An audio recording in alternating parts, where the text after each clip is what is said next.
Hello guys, আসসালামু আলাইকুম। কেমন আছো তোমরা সবাই? আশা করি সবাই ভালো আছো। আল্লাহর রহমতে আমিও ভালো আছি।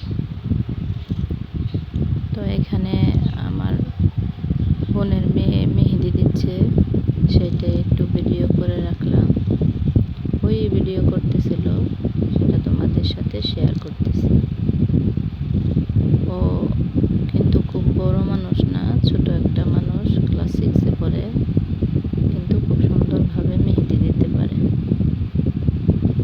দেখো তোমরা, মেহেদি দেওয়া কিন্তু সুন্দরই হয়। আমার ভাইয়ের মেয়ের বিয়ে খেতে আসছিলাম, এসে আমার বাবার বাড়িতে আমরা সবাই একসাথে হয়েছি।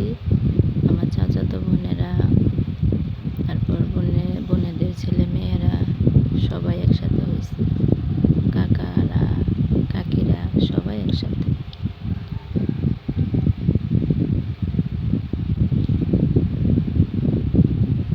সবাই মেহেদি করতেছে যার যার মতো, আমিও করছি।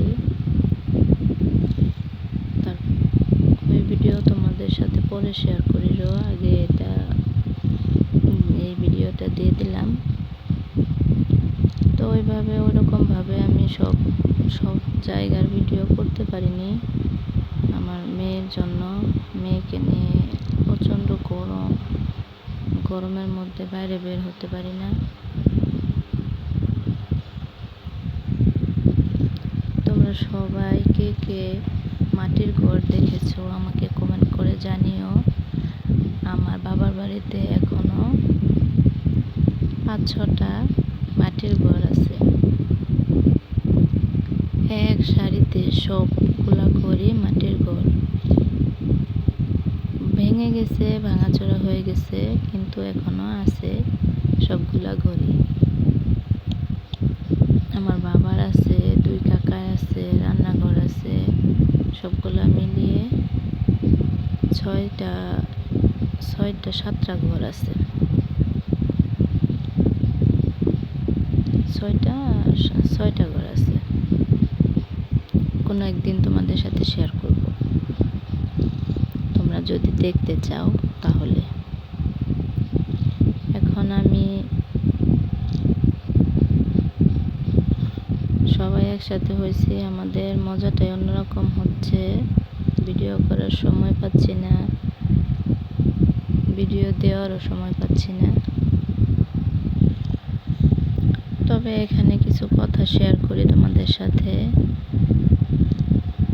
তুমি যদি সুখে থাকো তাহলে দেখবা তোমার বন্ধু বান্ধব আত্মীয় স্বজনের অভাব নেই।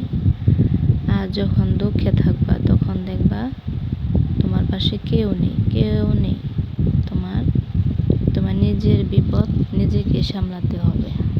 সেটা যত বড় বিপদই হোক না কেন, তোমার পাশে কেউ থাকবে না। তখন বলবে যে ও নিজের দোষে বিপদে পড়ছে, আমাদের কি।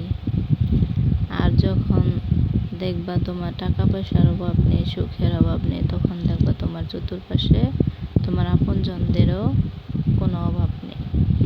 তখন সব মানুষ দেখবা তোমার কাছে ঝাঁপিয়ে পড়বে। এটাই হচ্ছে দুনিয়ার নিয়ম, এটাই দুনিয়া, স্বার্থপরের দুনিয়া।